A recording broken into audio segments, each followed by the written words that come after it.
आज म यो क्लास 10 एसई का विद्यार्थीहरूको लागि विज्ञान विषयको रासायनिक प्रतिक्रिया च्याप्टरको म एउटा सानो भिडियो बनाउन गइरहेको छु।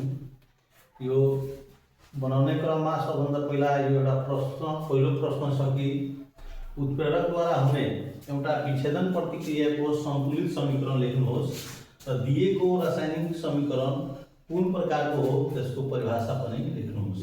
यसमा यो एउटा रासायनिक प्रतिक्रिया पनि दिएको छ, यसको प्रकार र परिभाषा लेख्नुपर्ने हो। अब यसको हामी समाधान गर्न गइरहेका छौँ। सबभन्दा पहिला यहाँ उत्तर लेखेर सुरु गर्ने। यसमा भने छ उत्प्रेरकद्वारा हुने एउटा विच्छेदन प्रतिक्रिया। अब उत्प्रेरकद्वारा हुने एउटा विच्छेदन प्रतिक्रिया लेख्ने, जस्तै यो 2KClO3 यसलाई हामी पोटासियम क्लोराइड भन्छौँ र यसलाई हामी विभाजन प्रतिक्रिया भनेको विच्छेदन। अब उत्प्रेरक रूपमा हामी म्याग्निज डाइअक्साइड MnO2 लाई प्रयोग गरिरहेका छौँ र यसद्वारा जब विच्छेदन हुन्छ भने यो हुन्छ KCl प्लस 3O2। यसलाई सन्तुलित गर्दा यहाँ 2 राख्दा हुन्छ 2KCl प्लस 3O2, यहाँ अक्सिजन ग्यास मिश्रण छ। अब अर्को प्रश्न छ यो हामी यसमा जहाँ हामी MnO2 लाई यो म्याग्निज डाइअक्साइड हो, यसलाई सकारात्मक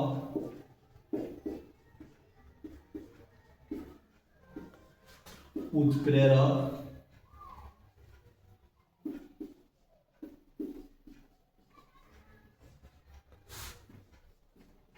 हो, यसलाई भन्न सक्छौँ कि यो सकारात्मक उत्प्रेरक हो। अर्को प्रश्न छ कि एउटा दिएको रासायनिक प्रतिक्रिया कुन प्रकारको प्रतिक्रिया हो। यहाँ दिएको पनि प्रश्न छ यो एम्प्लिट्युड। अर्को Fe plus CuSO4 बाँचिन FeSO4 plus Cu। और यो कुन प्रकारको रासायनिक प्रतिक्रिया हो। यसमा यो परमाणुहरू छ, यसमा एकल जस्तो छ। यो यहाँ एउटा छ, यहाँ दुईटा भएको हो एकल, तो लेख्ने यहाँ यो एकल विस्थापन प्रतिक्रिया हो, यो एकल विस्थापन प्रतिक्रिया हो।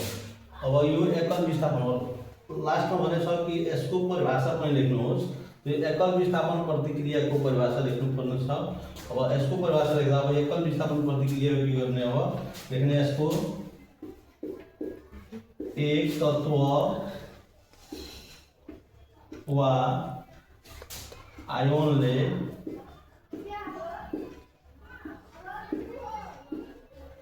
यौगिकको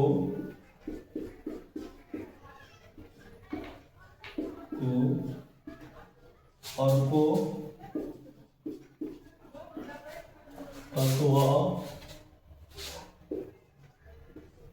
वा आयोन सँग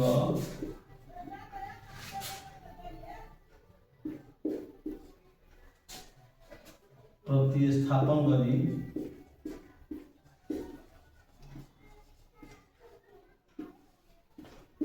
गरी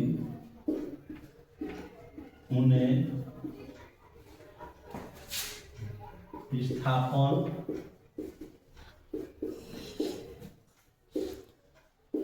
प्रतिक्रियालाई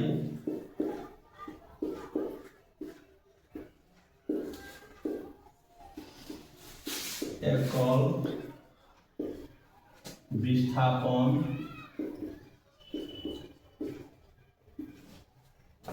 प्रतिक्रिया